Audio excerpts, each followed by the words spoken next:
Hi, everyone. Thank you so much for joining us today. My name is Reika, and I'm the Marketing and Client Relationship Specialist here at MCG Talent. Today, we're going to be discussing the APAC PR and communications industry, diving into how the year's been so far, and sharing our predictions into 2025. So, on our panel today, we have Adam, the co-founder of MCG Talent, as well as Sarah Crawshaw, partner at FGS Global, as well as Nick Day, head of Hong Kong for Creab. I'll hand over to Adam now to quickly introduce himself. Thanks, Reka.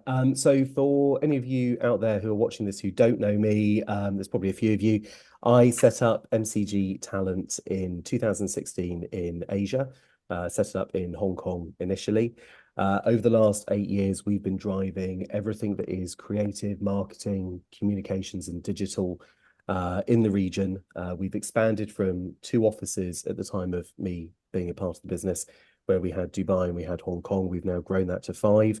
So we have Hong Kong, Singapore, Colombo, Dubai, and Riyadh.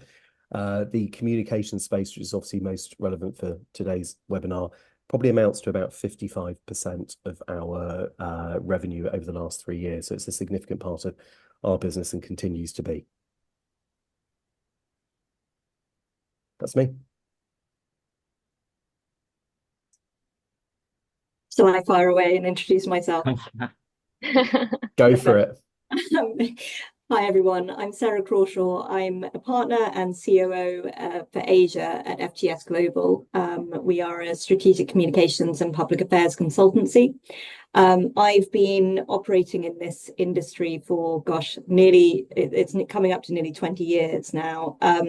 Prior to joining FGS, I spent many years actually in executive recruitment for the communications industry, looking at primarily at leadership in this space and helping businesses to think through their leadership of this function. My work at FGS, I do a fair amount of client consulting work in and around sort of organizational design and future-proofing of functions. And then on the sort of operations side of the business, I look at our growth agenda and people strategy.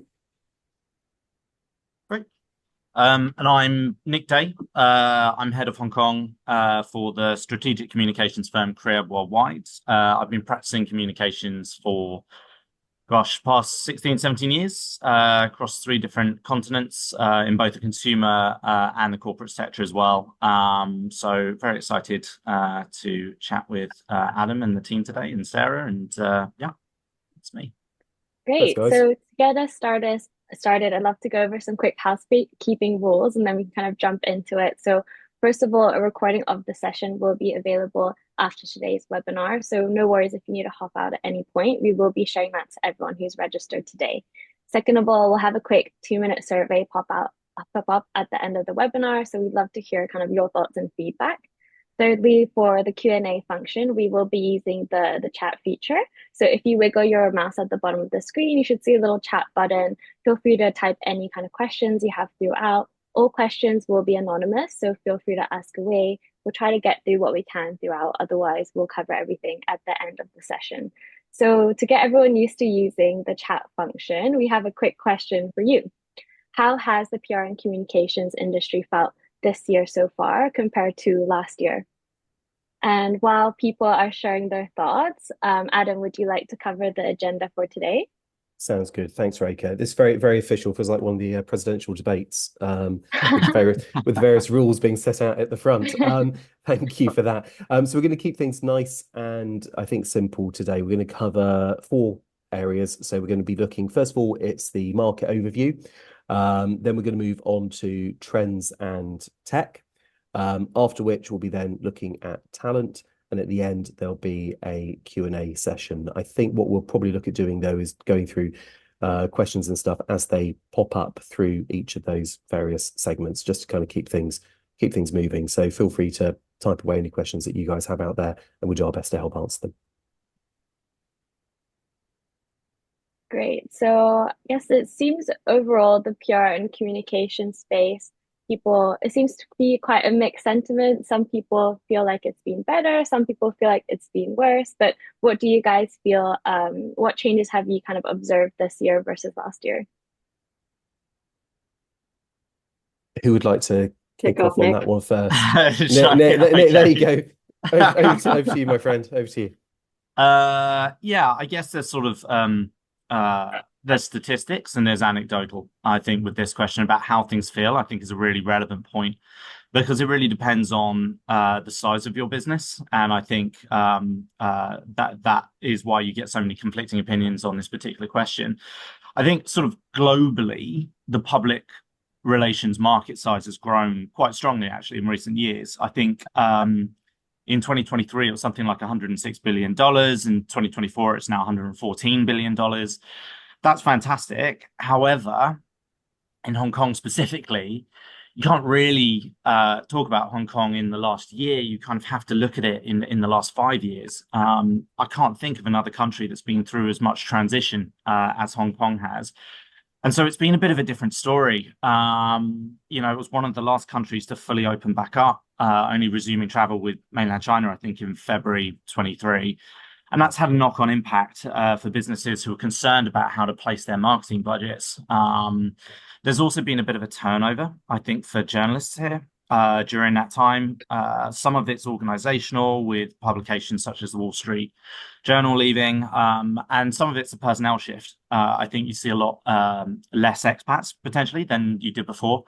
And that's being replaced with local talent, mainland China as well. But the truth remains consistent. I think there are a lot of new joiners who are very green, and that perhaps has felt like the market for talent in the area has been challenging in some areas. I think just chiming in on that, I mean, clearly Hong Kong as a market has, to your point, Nick, it has gone through a huge amount of change over the last few years. Just to talk, for us, business momentum this year has been much more positive, and it shows in our numbers. Both, I think when we look at, we sort of operate as a Greater China unit. Hong Kong and our mainland China offices work extremely closely together, and therefore Greater China for us is sort of the market that we look at it, the lens that we look at things through. Asia as a whole for us had sort of a couple of really, really tough years when the rest of the world was sort of accelerating, at least it felt like out of that COVID era, we were still stuck in it. And to your point, Nick, much longer here in Hong Kong than anywhere else. But this year, business momentum has definitely picked up for us. And that is true across all of our Asia markets, actually, Hong Kong included. And I think, the welcome news last week, or earlier this week, gosh, feels like last week, around sort of, the government, interjecting into the capital markets and I think has really boosted confidence. We're yet to see sort of where that will go and whether it sort of sustains, but that is very welcome news from our perspective. We're generally a business that is quite driven by capital markets in terms of a lot of the work that we do. So we're very much watching that space, and I'm kind of excited to see hopefully some more shoots come through. That's good. Yeah, I mean, I think from a recruiting standpoint, I would say this year feels busier than it did last year. I think for us, communications has always been massively resilient, though, to all sorts of issues and problems that happen. And whether that's because we cover lots of different verticals within that communication sphere, so that if a particular vertical is struggling, another one tends to naturally prop itself up to help us. So we saw that through COVID when businesses that focused on, say, consumer, travel, luxury, they just weren't hiring, weren't looking for people. But then inevitably, crisis communications, advisory, corporate, financial, they helped us as a business kind of balance it out.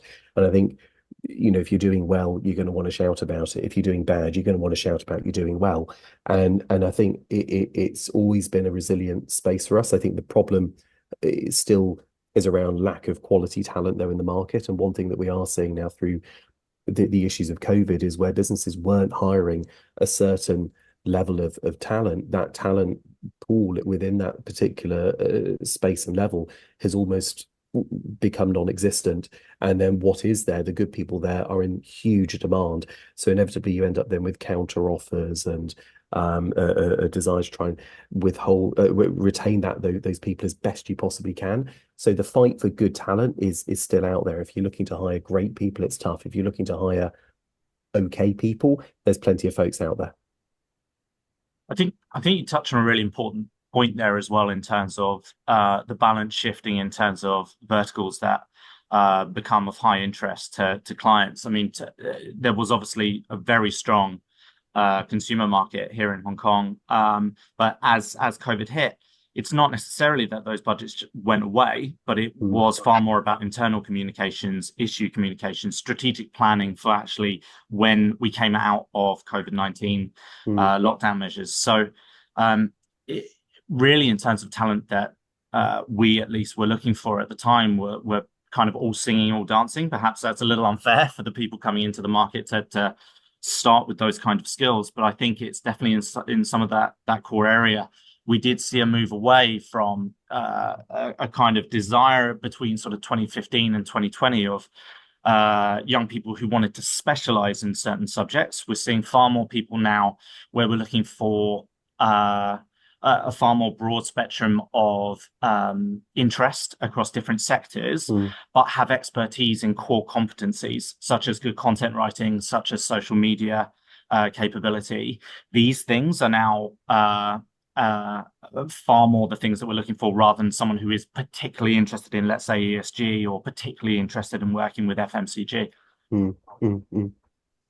Yeah, I agree on that point, Nick, fully. You know, when we look at talent, I know it's the last on this agenda, but you know, that all-rounder piece and the ability to sort of work across different areas is really, really critical in what we seek. Yeah, I mean, I would agree. I mean, I think also just things are taking longer though now. I mean, that has still been the case. As much as the market, I think, has picked up, I think the process is taking longer. I think for clients to want to commit to hiring somebody, it's a bigger, be it a risk or a commitment to them and to the individual that they're hiring.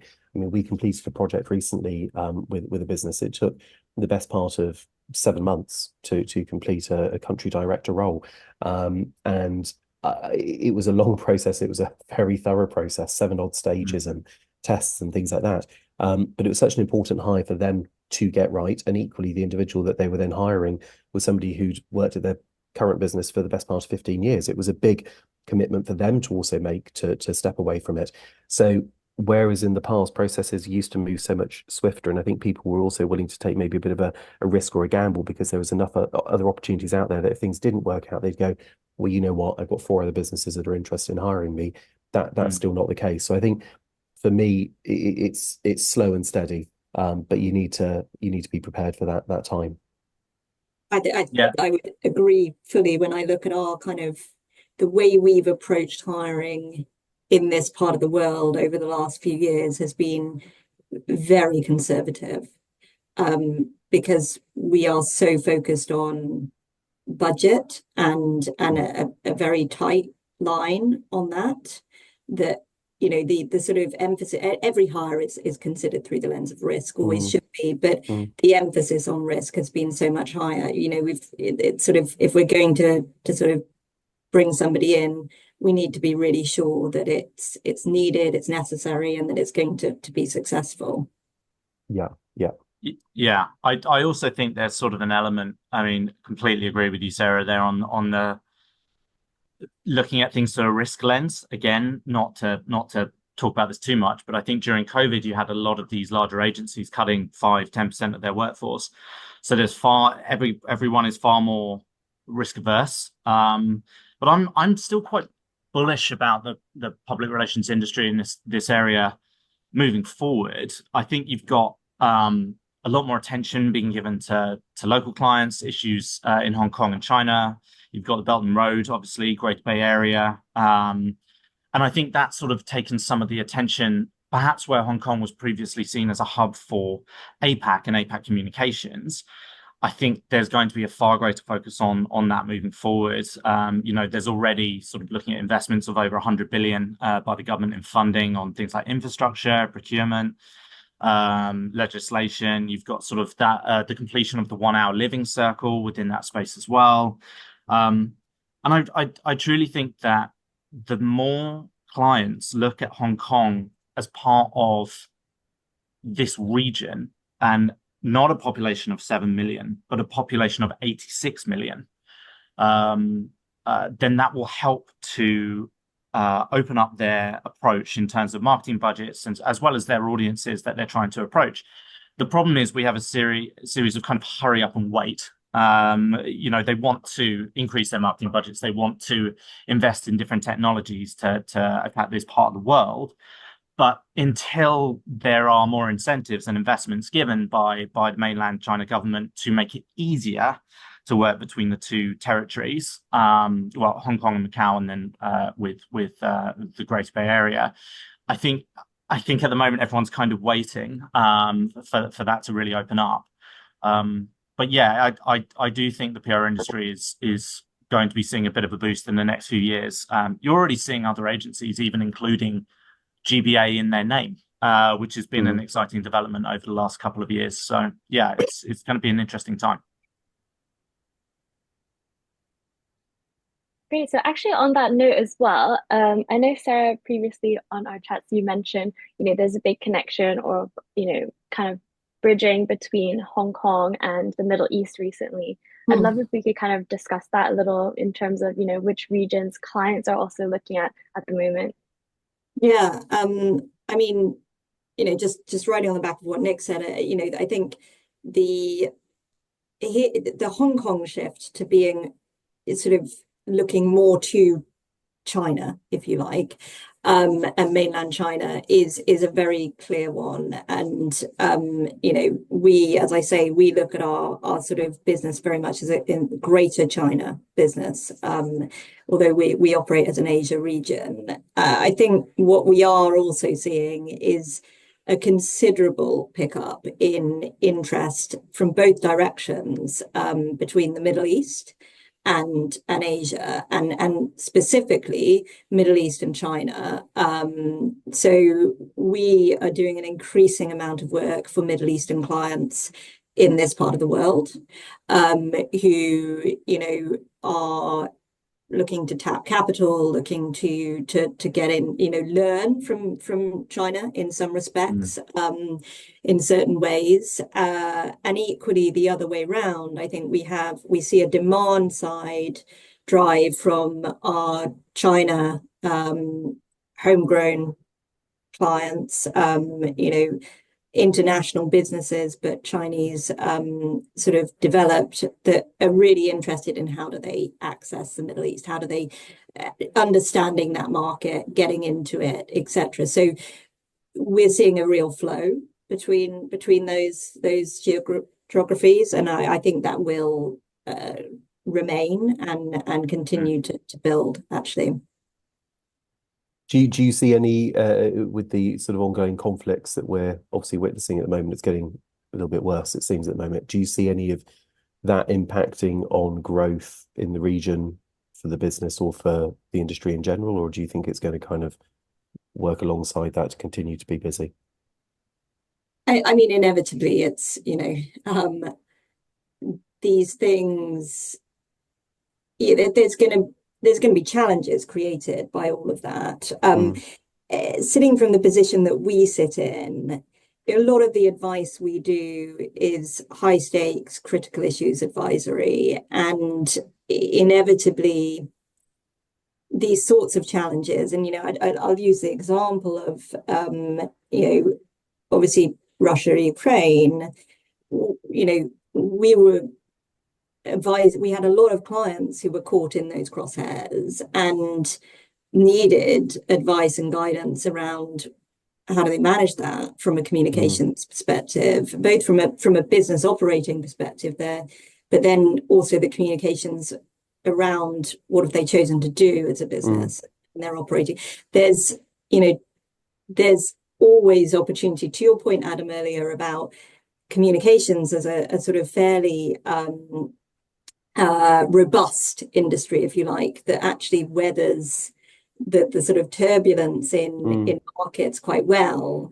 The reason, at least for us as a business, in terms of the type of work that we tend to do, that we weather that quite well, is because actually it's in times of challenge that we are actually most vital to our clients. So we're doing an awful lot of work with clients, and have been for a number of years now, and I think we'll continue to do an awful lot of work around geopolitical dynamics, and helping our clients to navigate that and bridge it, as well as, you know, I guess at a high level, as things become more decoupled. In fact, what we're seeing from that is that we're almost providing that bridge for our clients who are caught up in that decoupling. You know, how do they interpret, and how do they continue to operate globally when things are sort of decoupling for them at a sort of political level, or you know, and sometimes even forced by that political level, an economic level. So there's, in the type of work that we do, and I understand that's quite, you know, specific in the chain, but we, you know, unfortunately there is opportunity in a lot of this stuff, and it's probably only going to, as we see it, with all of the challenges going on in the world, I think there is going to be a sustained demand for the type of advisory work that we do. I think you articulated that really well.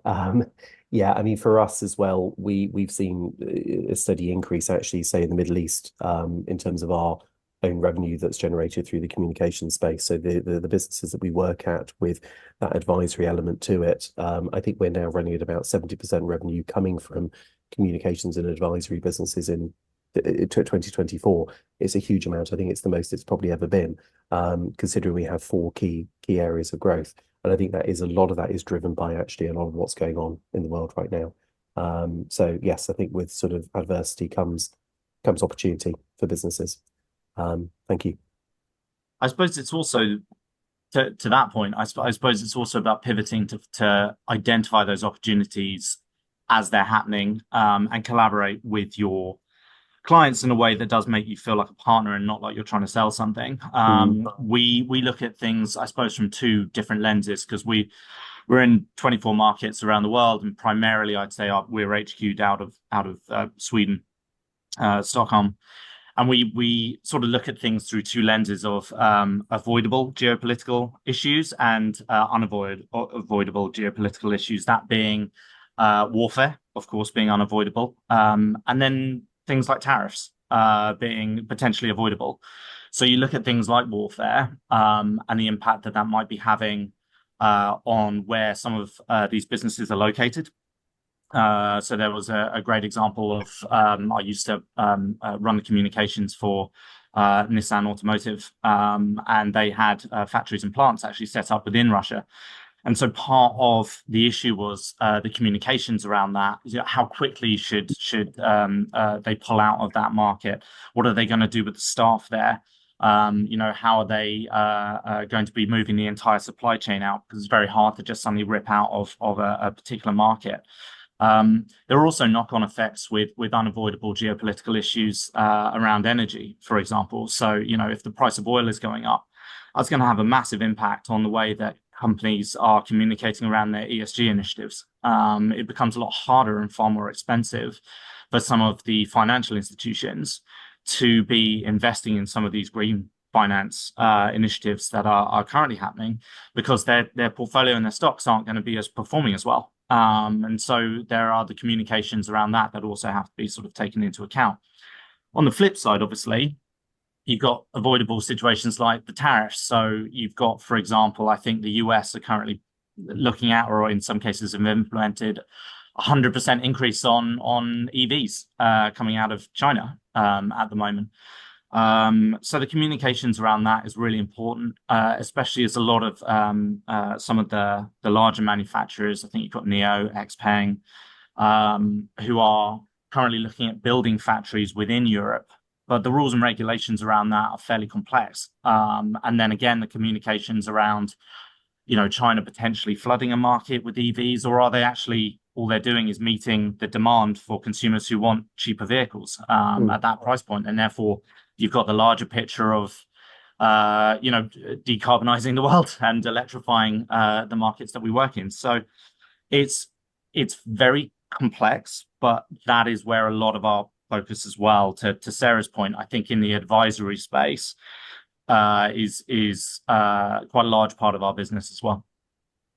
Great. Thank you so much for sharing all of that, everyone. So just being mindful of time, we'll now kind of shift into the next section around kind of tech and trends. So obviously AI is a big topic. Everyone loves to discuss it. You might be a bit tired of speaking on it as well, but I was quite keen to hear from you guys how you guys see AI impacting your day-to-day in kind of the PR and comms industry. Sure. So I'll jump in a little bit. I mean, there's obviously the advantage of AI in terms of, its use, I guess, day to day, and how can we deploy it to help us do our jobs better, more efficiently, more effectively. There's the other side of AI, which is more around, I guess the worry in our space always is, the ability for it to only kind of be a catalyst around disinformation, misinformation. How do you, deal with that? But I think on the sort of the more positive side, we are definitely using and leaning into AI to enhance our service and our work.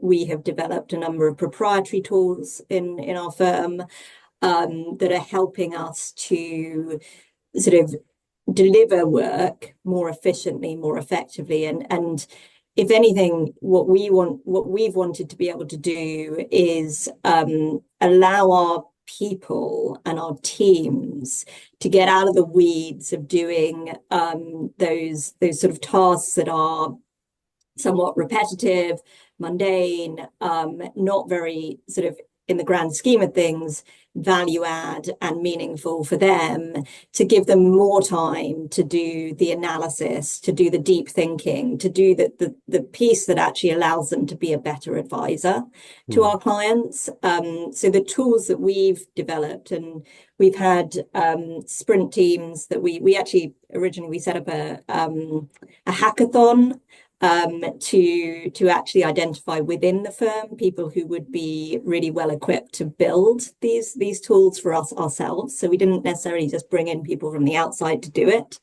And so there was a bit of a sort of, I guess, in some ways, an employee engagement angle to it.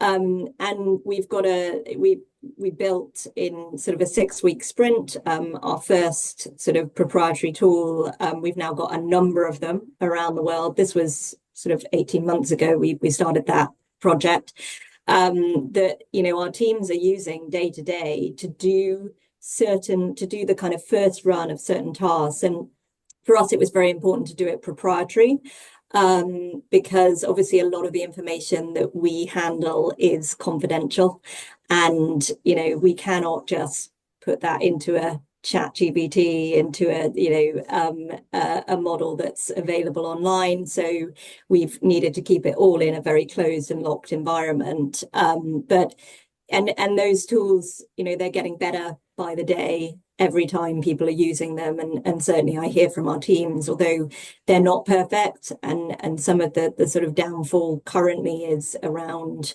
sort of, whilst they're mostly big language model AI tools, they sometimes fall down around the language piece, etc. For Asia, but they're getting there, they're getting better, and so that's really how we're using it. I think for us, I mean, it's kind of exactly as you just said, Sarah. Really, it's very much about refinement, not replacement. Our teams are increasingly using AI to deliver things like data analytics, measuring campaign effectiveness, understanding audience behavior, So I think it's kind of really great at saving time on things like that, but it's definitely never a copy paste.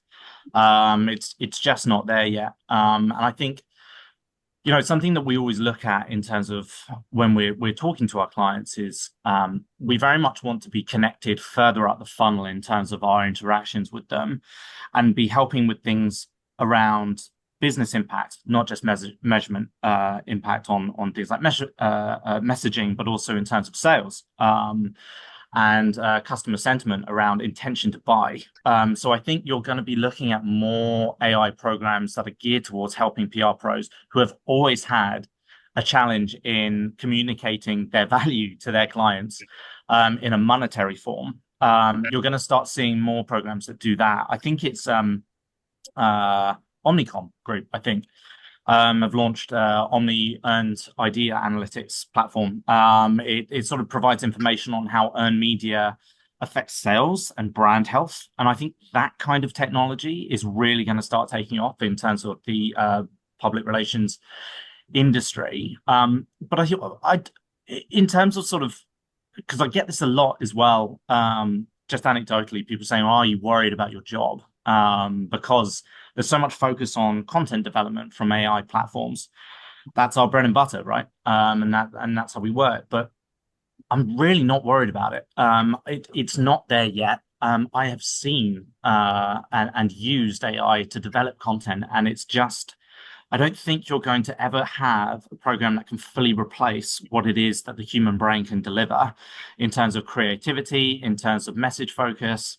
So you'll always need someone to do that. It's just about, that initial starting with writer's block or a creative idea. It can certainly help to help boost that creative process, but never replace. The other thing towards that, and it's kind of more of a word of caution with it as well, I think in the US, you've now got new legislation going through the Senate, the Copied Act, I think it's called, where it's very much based around regulation and detection of use of AI. Now, there's companies can obviously use this and that's fine. But for me, I think if that tool gets to a place where journalists, for example, would want to use that particular tool, then I think that's game over in terms of clients or PR pros who are just sort of being lazy with that particular device and developing work and content by using that and just giving that. If that's suddenly detected, then you could lose that contact. That could be very damaging. So I think it will find where the balance is as the industry regulates, but it's still very early stages in terms of that regulation and in terms of its use, and it's developing very quickly. So the market's just sort of working out where we sit, I think, and our use of it, the correct use of it. Yeah, I mean, I think you've raised a lot of good points there, guys.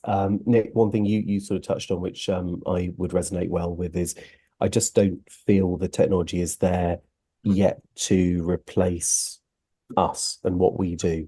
And I think with every kind of wave of tech as it comes through, or any new trend or whatever, it's always, oh, your job's at risk, oh, this is going to change, oh, this is going to impact, do you feel now that a robot's going to take your job or something? It kind of comes and goes pretty quick. I think that sort of sentiment. And I mean, we've utilized things like ChatGPT to write adverts and create content just to see what it looks like. When we look at it, we go, it doesn't feel like us. It doesn't feel like the tone of voice that is our brand or our individual sort of representation of a particular topic. So for me, using me as an example, anything that I post, write, put out there, it's never done through AI. It's always just me. And yeah, you know what? It might have a few errors or a few mistakes or whatever, but at least it's honest and it's true. And what you see is what you get. And I think certainly from a recruitment standpoint, I'd like to think that anybody who's going to be working with me is going to buy into me and my values and the way of working. And they know that that's what's going to go out to market and how they'll be represented as an individual, versus you see one image with me and it's being automated and done by something else behind the scenes that you don't know how to control and what the end outcome of it might be. And I think there was a scenario the other day where a brief came through, and we were going through the issues and problems that this business had in terms of recruiting talent. They were missing out on people because they were using automated tools to go through the applications and the processes, and it needed somebody, say, like me or any other good recruiter, to go through and go, actually, what you're missing are these points here. And when you meet somebody and you articulate the reasons why you think that person on paper is not right for a job whatsoever, but you need to meet them. And again, you've built the trust up with me as an individual to go, do you know what, Adam, I trust you. I'm going to meet this person. And then you meet them and you go, oh my God, they were great. They were, on paper, you're right. They did not look right at all.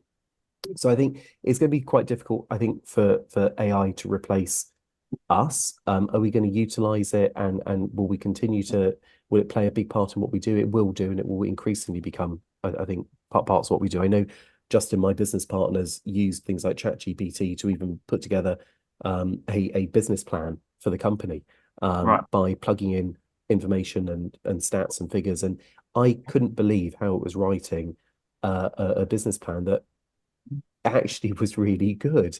We didn't literally utilize the AI business plan to drive our business, obviously, but it was interesting just to see how clever and advanced that's become. So it will definitely play a part in what we do, but I don't think it will replace, for us anyway, recruitment as you see it now.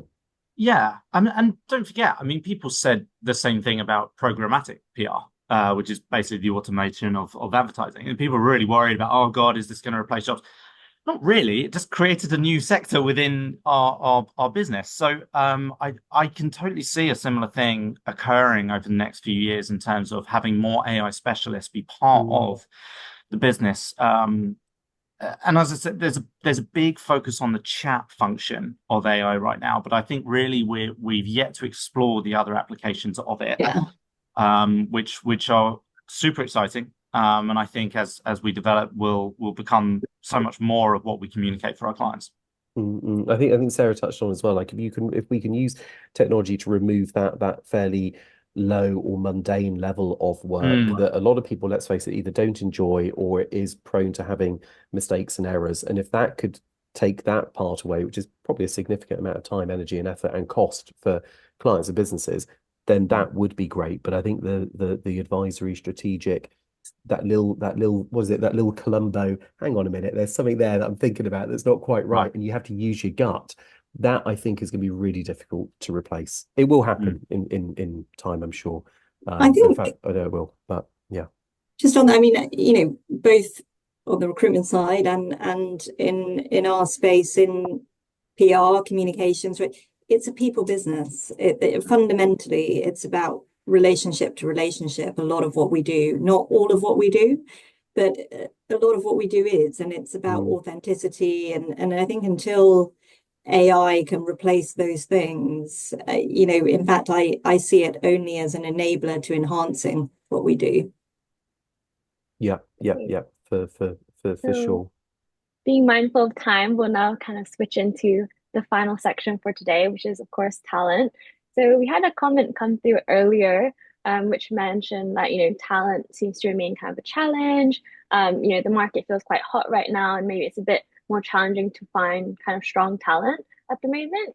So for people such as that, do you guys have any tips for, companies looking for top talent in Asia at the moment? I think the hunt for talent, we touched on it a little bit at the beginning, didn't we? It's become tougher, I think, because the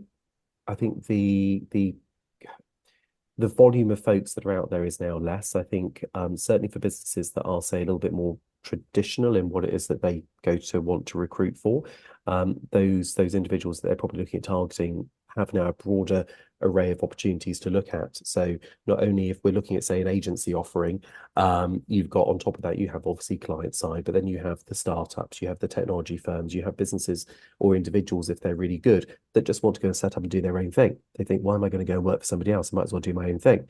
So I saw this a lot happen in, say, 2008 when we had that recession, where a lot of great people were made redundant, or they were in businesses they just weren't enjoying being a part of, and they left and set up their own thing.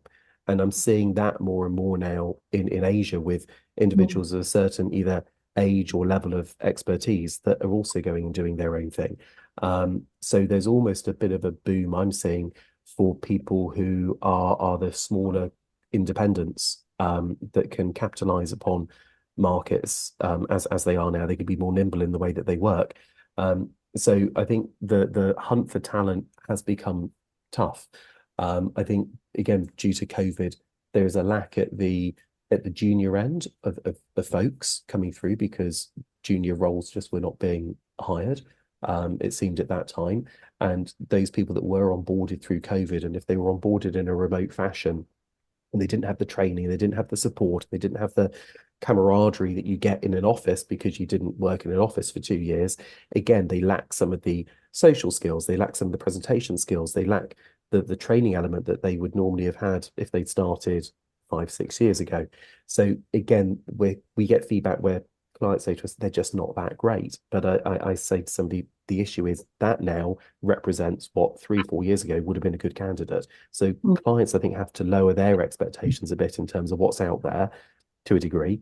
And I think in turn, candidates also need to be probably a little bit more open to what is out there versus my friend does this, or I've heard this, or my value is this. Your value is worth what someone's willing to pay for you in a market at any given time. So I think if those two things can align, then there's still great talent and the opportunity to hire good people out there.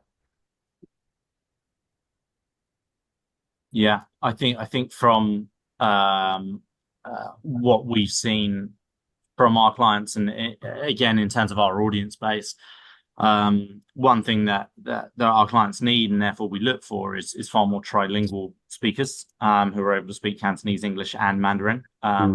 That's becoming harder to get because obviously if a good candidate comes up, they get snatched up pretty quick. And to your point, Adam, around those junior hires, it's trickier to get. I think that's sort of also in combination with the borders opening back up. There was a massive sort of desire to travel for young people and work abroad. And again, that sort of was a bit of a talent drain that existed in Hong Kong originally. But I think, again, what you'll start to see and what we're already seeing, it's just more of a mix of who's coming in versus who was here originally. I think before you had a lot of young expats, particularly from Australia, the UK and the US, who were in Hong Kong, whereas now I see in the financial sector, at least, a lot more Irish, a lot more French, a lot more mainland Chinese who are now coming to Hong Kong, setting up here.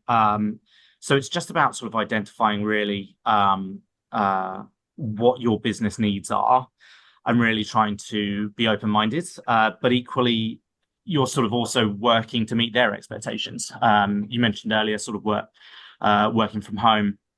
You know, I think it's something crazy, like 60% of young people would choose not to work somewhere if they didn't have a good work from home policy.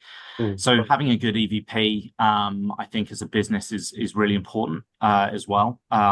It's one of those things where if you build it, they will come. You've got to make sure that you reputationally start to build a culture that people talk about and want to work for.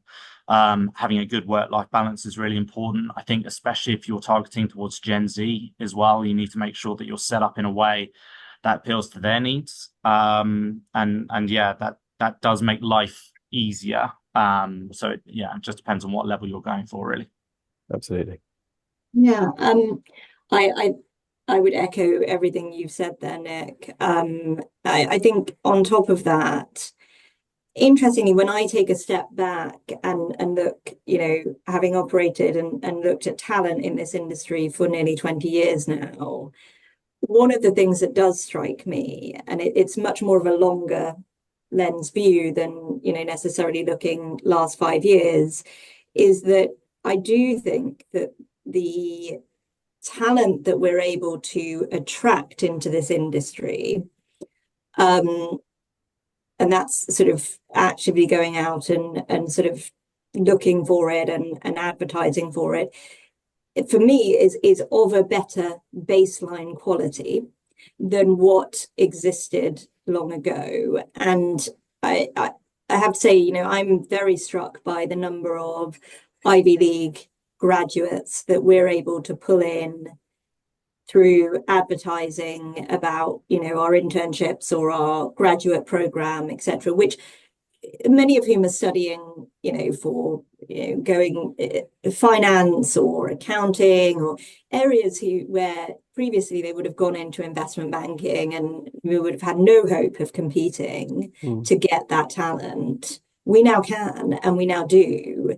And I think that's because, when I graduated, most of my cohort, year group who were studying economics went into banking or became lawyers. And actually now, to your point, Adam, about there being much more like of an offer out there as to different directions to take, we actually have the ability to pull in people, who we couldn't necessarily pull into this industry beforehand. So I'm actually pretty bullish on the talent base, in fact, that we see. I think it is about having a bit of an open mind, though. When I first joined FGS, I was quite surprised at in this part of the world, they didn't have anyone who was really focused on looking at this as a sort of dedicated agenda, but the parameters that the team was setting around what people needed to have studied or what I was saying, forget it. I know we should be looking at people from all areas, chemists or whatever, doesn't matter. If they've got the right approach, the right curiosity, yes, the writing skills matter and the communication skills matter, but we actually need people from more of these backgrounds to come into this industry. And so, I think it is about having a broader mindset and but yet being very clear on what are the core requirements. I also, frankly, I'm also quite struck about the more senior talent that we get coming across our desk. I do think it's changed and it is different than the sort of 10 years ago. You would have this industry in this market was and still is to some extent quite heavily populated with an international community. Now there is a bit more of a mix, and I actually think that's really good. I actually think we are seeing where we can more local talent, a lot of mainland China talent, which given the dynamics of the market and facing to mainland much more is a good thing. So I think there's a lot of positive in that. If you look at the sort of the very traditional model of years ago was people did a period in journalism and then they became a head of comms. Actually, whilst there's nothing wrong with that track, and it's a very good track to become a head of comms, it's a pretty limiting kind of set of and pool of people, and even more so as you get consolidation in the media space. So I think we've seen that this industry has broadened in terms of stakeholders that we're expected to be across, to think across, to advise across. It is only necessary that the talent base broadens with that, and I think we do see that. Personally, I see the talent base has broadened. I think that's very commendable that you guys can do that and are able to do that. I think there are, though, probably other businesses out there that maybe aspire to want to hire the same individuals, but they themselves are not on the same platform or ability to attract those individuals. And it's about trying to educate those clients into the fact that they probably need to lower their expectations, because what you might be able to achieve in being able to bring into the business is very different to what they might be able to achieve as well. So I think for us, it's our goal is to try and educate each client around their own processes and how they go about recruiting and what they should be looking at identifying and bringing into their business. And then in turn, when you do start to look for people, it's the entire recruitment experience that candidate is kind of exposed to that also needs to be exceptional. Because even if you don't hire somebody, I'd like to think that when somebody walks away from FGS, they're going to still have good things to say because of the process that they've been engaged with. And the same goes with you, with Nick at Creab as well. I think it's so important that if you're going to say no to somebody, that the feedback is efficient, it's on time, it's constructive. We've given it to people in a good way, versus some clients we work with, feedback is non-existent. We're chasing for weeks on end, and then you wonder why they have a bad reputation in the marketplace. So I think we owe that to the candidates when we engage with them regardless. I know we've gone a little bit off topic there, but yeah, I think we've had some questions come through There's as well. a couple of questions, about language. Actually, so I think we'll actually jump into our Q&A in a moment. So if anyone has any other questions, feel free to pop them in the chat. We'll be going over all of them in a second. So I guess, this is the end of kind of our official presentations. I'd love to thank Adam, Nick, and Sarah for sharing their knowledge and wisdom with us today. If you do want to connect with anyone on our panel, feel free to reach out via LinkedIn. So we'll head into our Q&A session now. So I guess to start with, we had one come in just now about someone who is a native English speaker. They've noticed that maybe 90% of job posts are requiring kind of Cantonese or Mandarin. So they're feeling kind of a significant language barrier. Do you guys have any advice for people, English speakers, kind of seeking out opportunities in this kind of job market? I think one thing in particular about that person, I think it's also that mid level, isn't it? Am I right in saying it's that mid level that they're probably at? Yeah. Yeah. Okay. Cool. Sarah, I think you were gonna. Yeah, I'm happy to take that. I think that what I would say is this. I think there is a tendency for a lot of companies to put out an advert or to put out that requirement around language set as a sort of default. Whereas when you actually look at the job at hand, there are some roles, absolutely, and there are roles that we have here in our firm that we deeply require that mix of languages. There are other roles where we don't. And I don't think, unfortunately, that every company that puts out a sort of role into the market is as discerning, perhaps, as they need to be about, is that a fundamental requirement or is it a something that would be lovely to have? And that's really unfortunate for those people who are in the candidate market, and particularly faced up against, if it's a big organization where the comms team is quite small and the person managing the sort of response from the advert is your HR lead who does 101 other things, and comms is not something they've recruited before. They may not know, they may be going off the basis of this is what the job spec says, so this is, or their algorithm may be going off the basis. So my advice to candidates often in this predicament is, firstly, look at the job in hand. And from your perspective, do you think that it fundamentally really requires the language set that they're specifying? If the answer is no, then I would strongly advise that you try and identify who the hiring manager is in that case and go direct to them. Just drop them a note, drop them a, LinkedIn, for all its foes, is wonderful as a connector, as a platform to connect people. And so try and identify somebody in the business, perhaps not the HR person if it's a big organization, but actually, the functional lead, to just reach out and ask them, say, I'm interested in this role. I see that it's got this requirement. I'd love to apply because I don't think I think that actually I've got the right skill set. I have given people that advice before and it has worked. It's not foolproof by any stretch, but it's, I think there are jobs out there that do require it. There are others that don't. Yeah, really similar advice is what I would give any job seeker, Sarah, on that as well. I think you've nailed that there. I would say find out who the hiring managers are, drop them a personal note. Don't do it through LinkedIn. Find their email. In this day and age, that shouldn't be that difficult. And also be persistent and follow up. Don't just send one email and go, well, they never came back to me. You can imagine how busy we all are. So I'd send a message on a Monday. I'd give them a polite nudge on the Tuesday, and then maybe a final nudge at the end of the week. And if they still don't come back to you, then probably take that as that's your answer. I would probably agree with you as well. I think probably avoiding HR, mainly because they don't do the job at hand and they might just go, oh, well, if you don't speak the language, it's a no, isn't it? Yeah. But like you say, speaking to a hiring manager, they can hopefully see beyond those issues. I won't lie, it's going to be tough, especially at the mid-level though, in somewhere like Hong Kong, because it is biased towards having a language requirement at that level for a lot of businesses.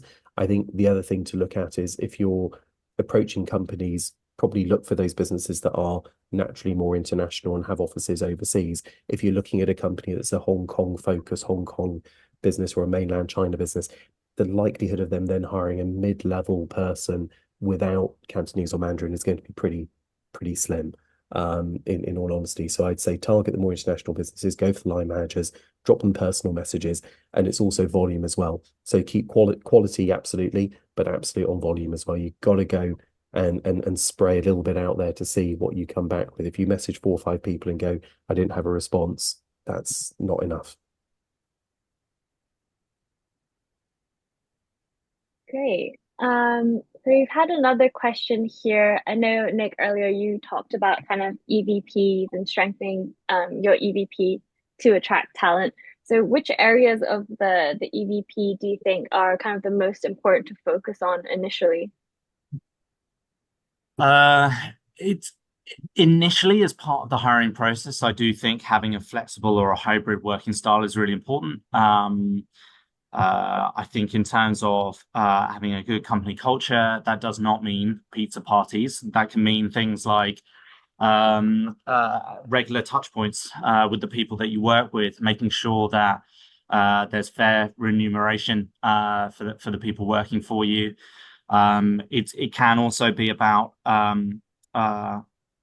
company structure as well in terms of how people are able to feed in and make the business feel like theirs and they're accountable for it.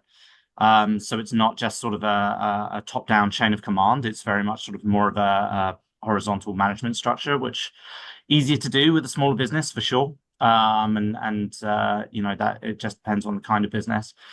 But I definitely think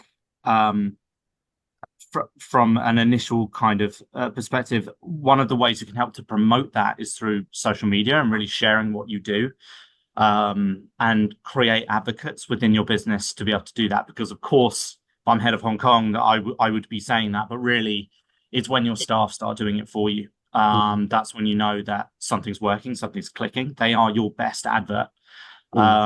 So yeah, really, I think it's one of those things where it's like train them well enough so they can leave and treat them well enough so they don't have to. I think it's kind of really the approach that I would take. I like that. Yeah. So we've had another question come in from a candidate here. So they're wondering if there are any kind of unique skills that candidates can have, and beyond the basic skills that make them more attractive or more able to succeed in the Hong Kong comms market specifically. I know I've just spoken, but I have one that I wanted to get off my chest. So we talked a bit about Gen Z earlier, and this is point of discussion. Tell me if I'm wrong. But I really don't believe in generational blocking. I think it's a good marketing tool, and I think it's important to be able to identify a specific audience. But I do feel that a lot of the flack, if you like, that Gen Z gets, millennials had from Gen X and boomers. Things like wanting things without having to work for them, things like, you know, making fun of slang. These are all things that I went through with the generation before me. But there is one thing that I've noticed that has started to come through a little bit, and perhaps it's a symptom of COVID, perhaps it's a symptom of technology, but there does seem to be more of a reluctance to socialize. So things like phoning, networking, meeting journalists, fundamental core skills where it's about creating that personal connection is so important to our industry, because you're not always going to meet someone at your same level. You may be meeting someone far older, maybe meeting someone far more outgoing who only picks up the phone. You mentioned earlier, Adam, in terms of sort of getting in touch with people. So you know, that for me, be that outgoing person, promote your interest in the industry as much as you possibly can without, you know, proactively do it without just looking for a job, have a history. One of the first things I do when I'm looking at new recruits is looking at their social profile, especially on LinkedIn. And if I can see they're engaged in either this industry or a subject that they're interested in, I am far more likely to consider them as a candidate. So be confident, be social. That would probably be the best advice I would give. Yeah, you've really nailed that, Nick. I was going to mention a similar thing. I think we're kind of referring to obviously a certain level of individual probably at this point in their career looking for a role. But I would agree. I mean, one big issue that we've had even as a business ourselves was that before COVID, people were out and about meeting clients all the time. Now I have to kind of force people to leave their desk to go and physically meet somebody, even though they're down the road, or we'd be sat doing a Teams call like this, and I could see your office, and I'm thinking, why on earth aren't we even meeting for a coffee and having a chat face to face? It's crazy. So I think, like you say, get out there, meet people. My point earlier as well about emailing people, you can get contact numbers. Imagine how different you would be, how much you would stand out if you actually called somebody and actually physically spoke to them and said, hello, this is me, this is what I do, and pitch them on the phone. And you've got to get comfortable with being able to do that. Pitch in front of your bathroom mirror, pitch to your partner, your friends, to get it right. But get that little elevator pitch in. You'll stand out above the other 100 people that will have sent their CVs and details in to a big black hole. So I think going back to some old school methodology and approaches and ways of working, stand out massively. And I agree again about social media. Make sure that whatever you're putting out there is a true representation of yourself, but also be conscious of what you put out there, because it will come back and bite you a little bit. But I think putting good content out that makes you real, that goes beyond just what's on 2 pages of A4, I think will also intrigue people and make people want to have a conversation with you. Definitely. Really good point. Yeah, I think that authenticity piece is really important, and the people skills are absolutely necessary in this industry. So, if you want to stand out, you need to demonstrate that you've got those people skills, because you will stand out if you can show that, without question. I think the other one for us is curiosity. You don't actually have to have done it. We want people who are sort of interested to dig deep into something, who find interesting things in different areas, who find interest in things. That's what stands out to us. So who read around things, who have an opinion. Having an opinion is for us, and I'm talking about FTS specifically, but it needs to be an informed opinion that's come from somewhere, but it's very, very important, and people who have that will stand out to us. Yeah, I mean, you don't have to agree on the same things, do you? I think having an ability to argue your point and put that point across and articulate it in a clear and considered way is what people look for. And again, I look for that when I recruit people. I think we touched on it earlier. I can't remember if it was Nick or yourself, Sarah, that was saying about hiring based on attitude and teaching skill. And I totally agree on that point there. If you can also show that you can articulate an opinion and get that across in a good way, that for me is an absolute winner. It really is. Great. So unless we have any other questions come through, I think this will be the end of our Q&A session today. Okay. All good. Yeah. So yeah, I mean, thank you everyone for joining us. We're going to have a quick survey pop up once we end the session. So we'd really appreciate your feedback and thoughts. Yeah, I hope everyone has a great rest of their week. And thank you again to our panelists for being here today with us. Thanks, guys. Really appreciate it. Thank you so much. Thank you. Bye. Thanks a lot. See ya. Bye. Bye.